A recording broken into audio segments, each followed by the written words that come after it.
sejam todos oficialmente muito bem-vindos ao meu canal. Aqui eu tenho o objetivo de te mostrar como construir um currículo de destaque para sua residência médica dos sonhos. E aqui, na aula de hoje, eu vou estar falando sobre 4 principais arrependimentos que eu passei durante a faculdade de medicina, que de fato eu olho para trás e digo...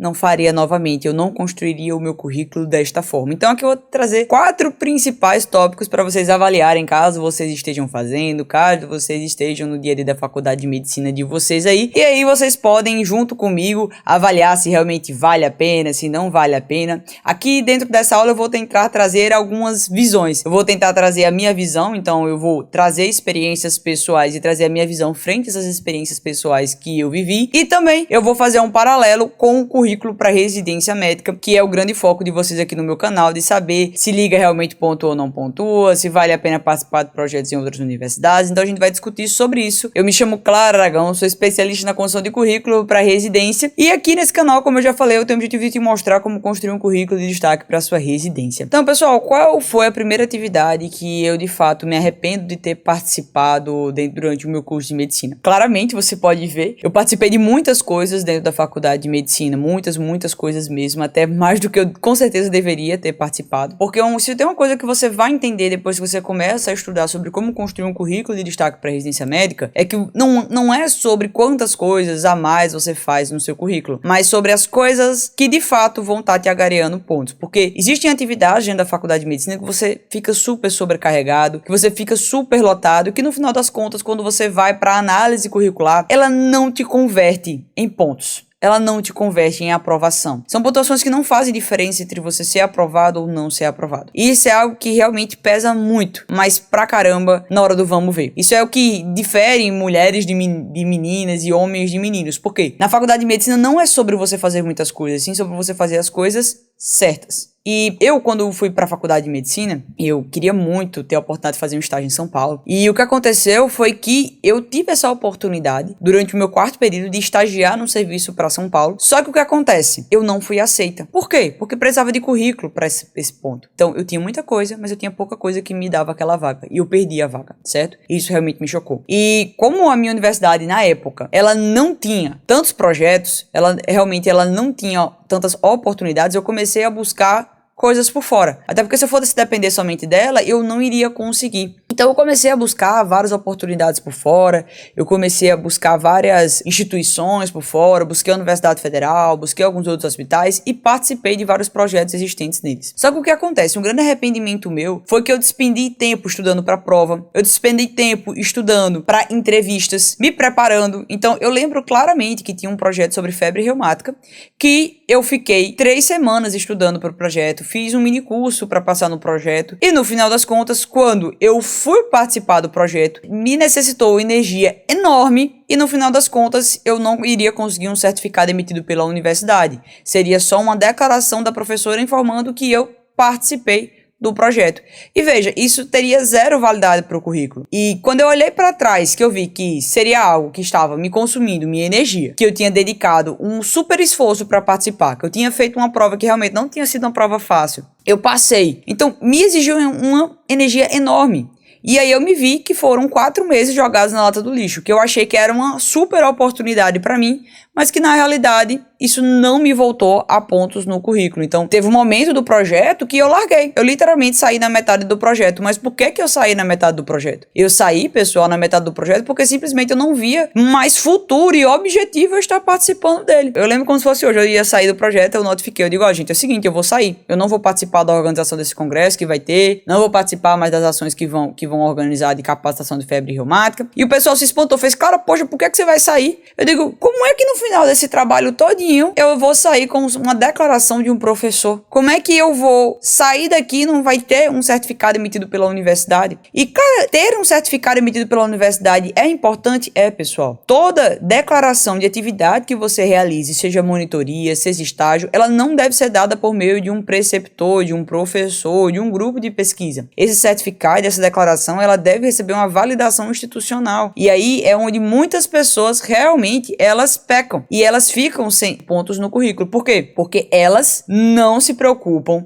de jeito, maneira nenhuma em saber se aquele certificado é válido ou não, se aquela atividade ela vai retornar em pontos no currículo ou não. Então isso prejudica total e completamente, e esse é um arrependimento que sim, eu tenho, pessoal, e eu tenho realmente. Outro ponto interessante da gente comentar, o Enário, o que é que ele preconiza, gente, que aconteça? O Enário, ele pede o seguinte, de que seja um programa ou projeto de extensão na área da saúde, devidamente cadastrado na pró-reitoria ou coordenação de extensão de ensino superior, excetuando liga acadêmica. Então veja, para que você tenha um projeto de extensão e que ele pontue no seu currículo, é preciso que tenha um reconhecimento institucional. Se for de boca a boca, pessoal, não vai estar pontuando. E aí a coisa fica séria. Então, valeu a pena eu ter passado várias semanas estudando para a prova? Ter perdido o final de semana? Ter ido e gastado dinheiro indo fazer a prova? Ter dedicado atenção a algo que não vai me voltar em pontos no currículo? Não, gente. Não é. Particularmente, esses aqui são arrependimentos meus pessoais. Claro, projeto de extensão por 2 anos conta 8 pontos. Então, o que vai estar valendo aqui não é o tempo que você fica na atividade, mas sim a carga horária que tiver. Então, por exemplo, aqui vai estar te dando 30 pontos por carga horária. Se durante esses 2 anos você totalizar mais de 120 horas de carga horária, vai estar pontuando aqui no Enário. Qual foi esse meu outro arrependimento que eu passei na faculdade de medicina e que eu olhando para trás eu não teria participado novamente e eu não faria? Que é de fato participar de diretoria de ligas acadêmicas sem foco. E claro, quando é que eu falo sem foco? É porque você, não sei como é na sua universidade, em algumas universidades eles fazem esse controle melhor, mas na minha universidade, na época, não existia um controle de, por exemplo, quantas ligas acadêmicas sobre um tema deveria ter. Então, eu acabei me direcionando para algumas ligas acadêmicas que não faziam o mínimo sentido. Então, você tinha ali Liga Acadêmica da Anamnese, Liga Acadêmica do Joelho Esquerdo, aí tinha Liga Acadêmica de Ortopedia, tinha Liga Acadêmica de MFC, Liga Acadêmica de Atenção Primária. Então, são ligas acadêmicas que elas existem minimamente só para o pessoal fazer estágio. E cada vez mais, certo? E eu me arrependo de ter entrado em tantas diretorias de liga e de total e completamente sem foco, só pelo fato de ser diretora de uma liga acadêmica, de estar à frente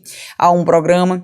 E isso talvez você esteja olhando agora e diga assim, cara, mas isso te voltou em networking. E na realidade, nem sempre te retorna em networking, certo? Então, existem algumas atividades que você vai estar fazendo meramente para ocupar seu tempo. E quando você vai optar por ser diretor de uma liga acadêmica, o que eu recomendo é que você seja pelo menos diretor da liga acadêmica, que tenha presença dentro da universidade, que de fato vocês cheguem a organizar eventos, que de fato vocês cheguem a agir e que não seja somente uma ocupação do tempo ou encheção de linguiça, porque isso, de fato, pode te prejudicar lá na frente e não retornar para você em networking, certo? Então, entrar em várias diretorias de liga acadêmica foi algo que eu desaconselho e que sim, eu me arrependo. Se eu pudesse voltar no tempo, eu não teria aceitado tantos convites, porque o que aconteceu dentro da universidade, e isso foi um pouquinho na minha época mesmo, eu estava à frente da FMSA Brasil, fazia parte da diretoria da FMSA Brasil, e aí eu criei o NUPEC, eu fundei o Núcleo de Pesquisa Científica para ensinar estudantes de medicina a construir pesquisas científicas, a construir publicações.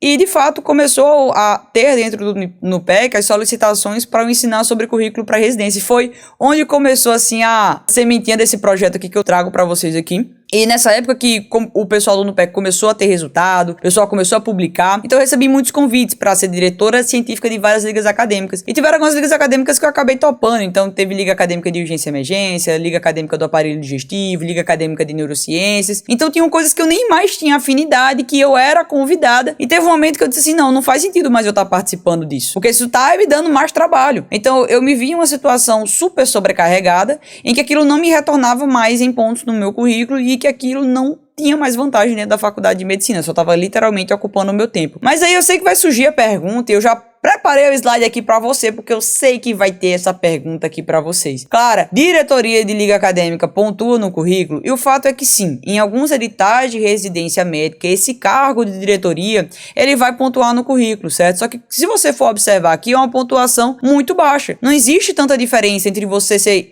participante da liga acadêmica como participante ou se você participar da liga acadêmica como diretor. A pontuação, ela vai ser meramente pouquíssimos acréscimos e provavelmente esses acréscimos acréscimos não vão fazer tanta diferença na sua nota, como por exemplo você participasse de outras atividades que vão te dar um peso enorme, porque tem atividades que vão pontuar 20 vezes mais do que isso. Esse edital aqui é o edital de Minas Gerais, ele é um dos editais mais concorridos do Brasil inteiro, e olha o que é que ele fala, certo? Ele tem uma pontuação separada para participação em ligas acadêmicas. Então, se você participou em ligas acadêmicas em até 2 ligas por 2 anos, 2 semestres letivos não coincidentes, ele te dá 0,7 pontos. E veja que ele coloca aqui não coincidente, ou seja, você não pode participar de 2 ligas ao mesmo tempo no PSU de Minas Gerais, tá, pessoal? Enare não tem isso, USP não tem isso, eu tô lendo o edital do PSU de Minas Gerais e essa obrigatoriedade é daqui. O 7B é o item que ele fala sobre as diretorias científicas, e ele fala: titular nos cargos de presidente ou diretor-geral, secretário, não valendo títulos de segundo secretário, segundo tesoureiro e assim sucessivamente, de diretório acadêmico ou representante discente ou órgão oficial, ou cargos de diretoria de órgão de representação estudantil estadual ou nacional, com duração mínima de 1 ano.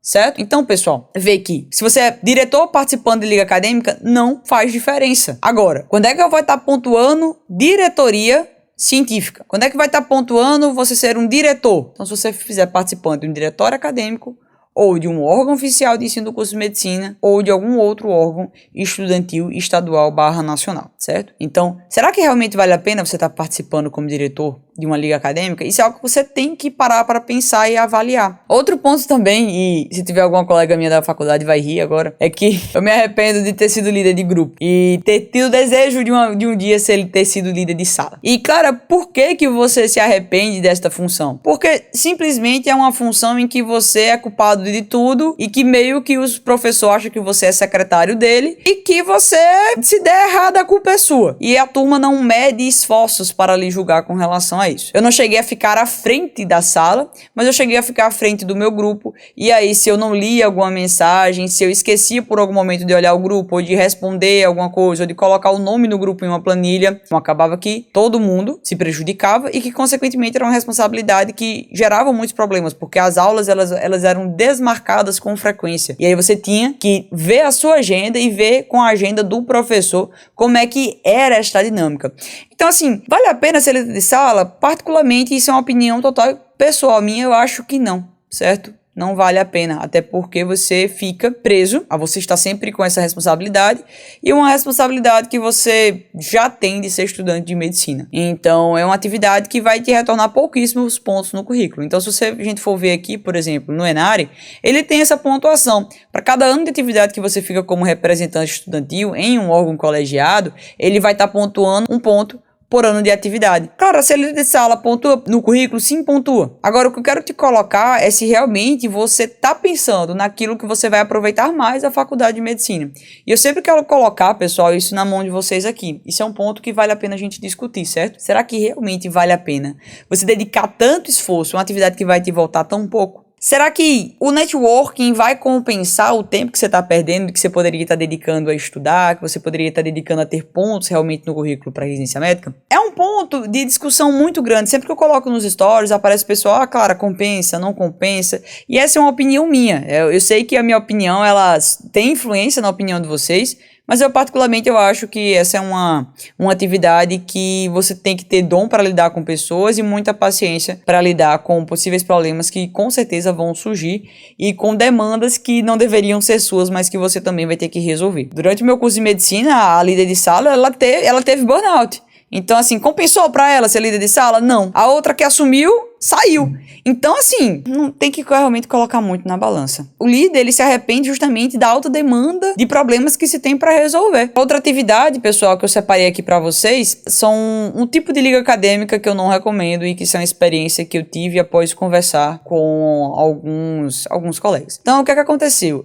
Durante a minha graduação de medicina, eu tive o sonho de fazer cirurgia geral. E com esse sonho que eu comecei desde o início do curso de medicina, o que aconteceu foi que eu queria só ligas acadêmicas que envolvessem cirurgia. Eu queria participar da liga acadêmica de cirurgia gastro, eu queria participar da liga acadêmica de cirurgia geral, aí eu queria entrar na liga acadêmica de ortopedia, porque eu sabia que na liga de ortopedia podia não ter tanta cirurgia, mas tinha muita sutura, e eu dizia, meu Deus do céu, eu quero participar muito disso, eu quero realmente colocar a mão na massa, quero começar a fazer procedimento, catéter central, intubação, e meu Deus do céu, gente, você podia me ver, quando eu rodei o rodízio de cirurgia, eu ficava no corredor, Gente, isso é coisa. Mas valeu a pena, não me arrependo não. Eu ficava no corredor do centro cirúrgico e eu vi os pacientes que estavam entrando pra cirurgia agora, pra eu entrar e falar com o anestesista pra poder fazer o acesso periférico, só pelo fato de fazer o procedimento. Então eu ficava olhando pra ver qual era a sala que ia entrar um paciente novo pra eu poder entrar lá na sala e pedir ao anestesista pra fazer o acesso periférico. Só pela manha e pela vontade de fazer o procedimento, só pra vocês terem noção. Só que com esse foco dentro da faculdade de medicina, isso me restringiu pra algumas oportunidades que depois eu vim acordar conversando com alguns colegas já formados. E foi um arrependimento meio que em conjunto. O que aconteceu? Quando você faz somente realmente foco em ligas acadêmicas de cirurgia, ou você só foca realmente na liga acadêmica de ginecologia e obstetrícia ou algo desse tipo, o que é que acontece? Quando você se formar, você não vai ser cirurgião. Quando você se formar, você não vai ser ginecologista obstetrícia, você não vai ser já gineco, você não vai ser já endócrina, entende? Então, quando eu tinha essa sede enorme de entrar em um monte de liga acadêmica de cirurgia, e lembra, isso me consumiu tempo de estudo, porque eu estudava para as provas de liga acadêmica de cirurgia oncológica, eu já testei, gente, tudo que é prova de liga eu fiz. Teve uma época do meu quarto período que eu só fiz prova de liga, e eu queria muito entrar, só pelo fato do procedimento. Só que, quando eu saísse e me formasse e recebesse o CRM, eu não iria receber. Eu não iria receber também a validade para fazer uma cirurgia ou um procedimento. Uma neurocirurgia. Meu Deus, quantas neurocirurgias eu não acompanhei. Então, o grande quê da liga acadêmica, e principalmente hoje nas faculdades privadas de medicina, é o seguinte: ele é um campo de estágio. Isso é fato para todo mundo, pessoal. Hoje eu vejo o pessoal entrar na faculdade de medicina, vai começar a ir para a UBS lá pro 6º período, pro 8º. Eu comecei desde o 1º período. Hoje em dia nas faculdades privadas quase não tem mais isso. Você vai ver o paciente lá pro final do curso. Eu acho isso super errado. Só que a liga acadêmica, ela permite com que você faça esse estágio. Ela permite com que você vá pro campo de prática mais vezes. Isso se torna muito atrativo para o estudante de medicina, de fato. Você que está doido para se formar um médico, você quer se formar um médico de excelência, você vai buscar a liga acadêmica. Só que o que acontece? O ideal é que você busque ligas acadêmicas de conhecimento geral, que vão te ajudar quando você estiver formado, após você estar formado. Porque até mesmo quando você entrar na sua residência, se for residência de cirurgia, você não vai de cara para os procedimentos mais complexos. Você vai aprender a fazer um acesso central, você vai aprender ali a fazer uma apendicectomia, que é a cirurgia do R1. Então você vai aos pouquinhos. Então, tinha necessidade eu, Ana Clara, desde o 3º período, ter acompanhado cirurgia de colo na neurocirurgia? Não tinha necessidade, porque aquilo quando eu me formasse não iria me trazer retorno.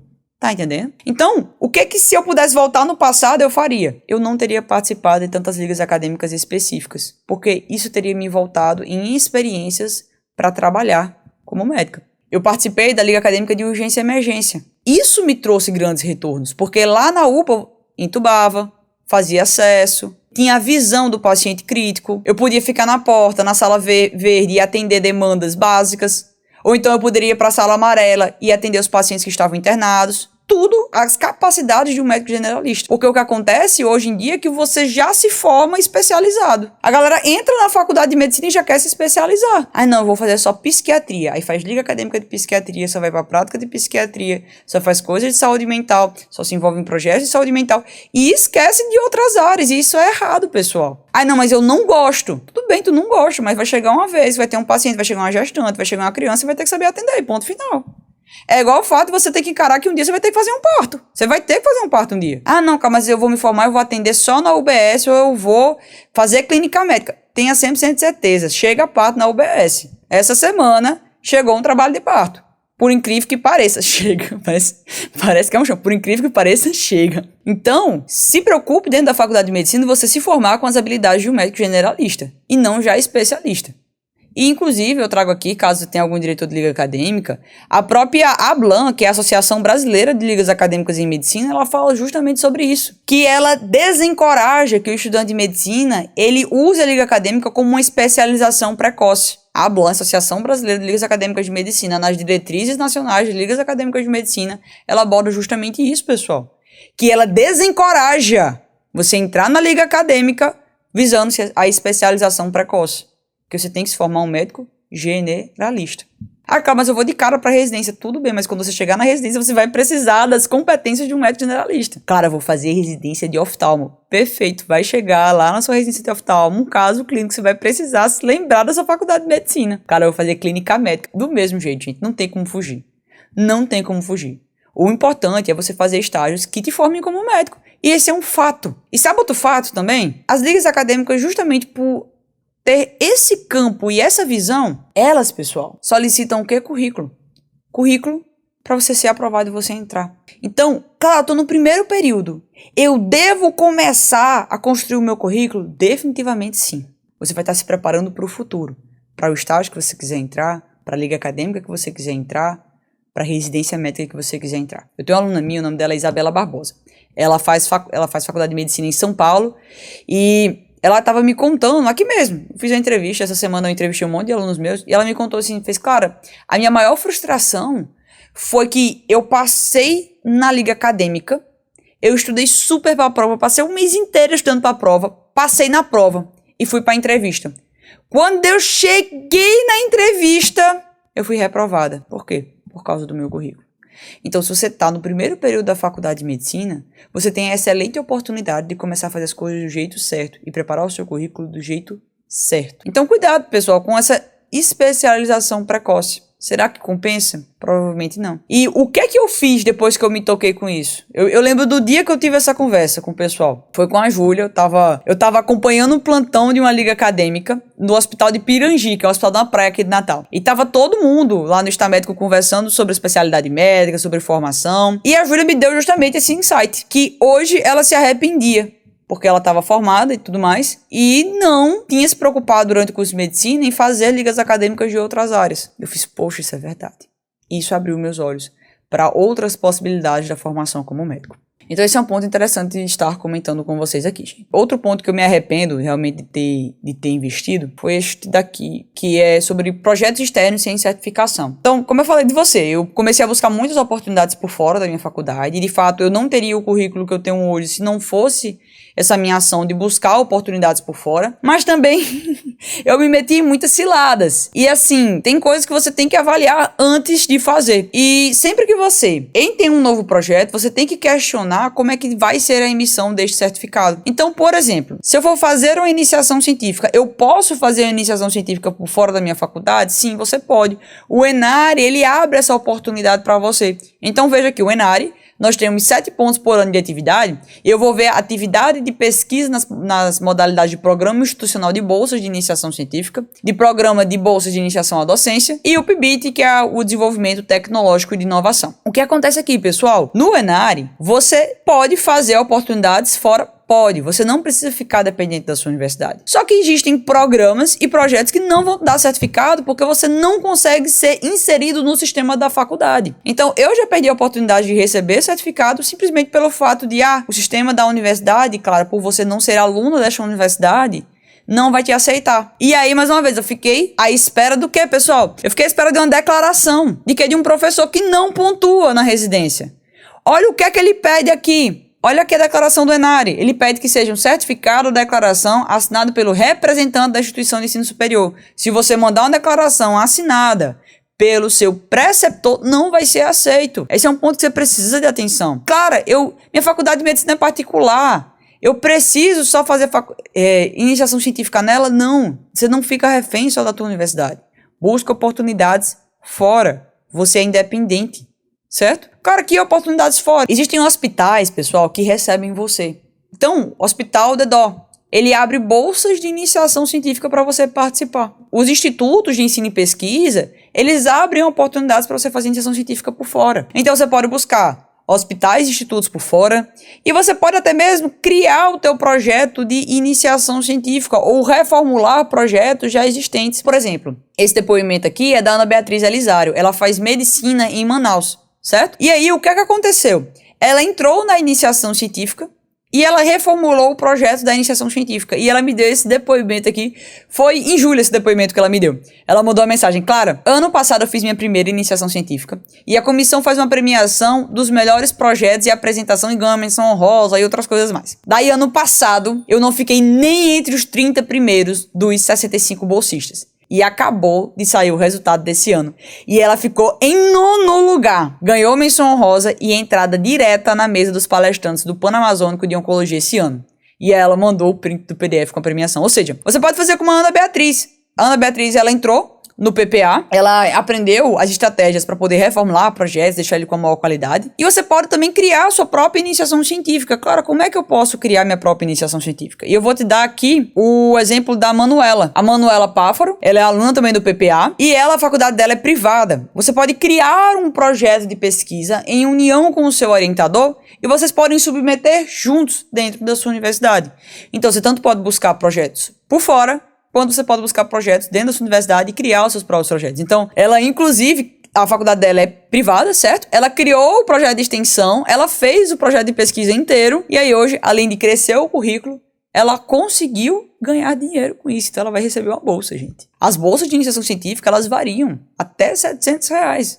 Já imaginou? Você cresceu o currículo e todo santo mês cai um dinheiro na sua conta? Já imaginou o quanto isso é incrível, pessoal? Então, são várias oportunidades que você deixa passar, se você não sabe encaminhar muito bem, se você não sabe direcionar o seu foco na faculdade de medicina. Claro, tem que estar associado ao CNPq? Não, Carolina, não precisa estar associado ao CNPq, certo? Pode estar linkado a universidades, a hospitais, desde que seja uma iniciação científica institucional. Não precisa ser em grupos científicos ligados ao CNPq. Acho que essa sua dúvida referente ao CNPq, ela lembra um pouquinho o edital do PSU de Minas Gerais. Mas deixa eu te falar que somente o edital do PSU de Minas Gerais que eu vi que tem esse critério do CNPq. Pode ser que exista outro, mas esse detalhe do CNPq é do PSU de Minas Gerais, certo? E ele abre também espaço caso você faça iniciação científica em outros locais que não sejam grupos do CNPq.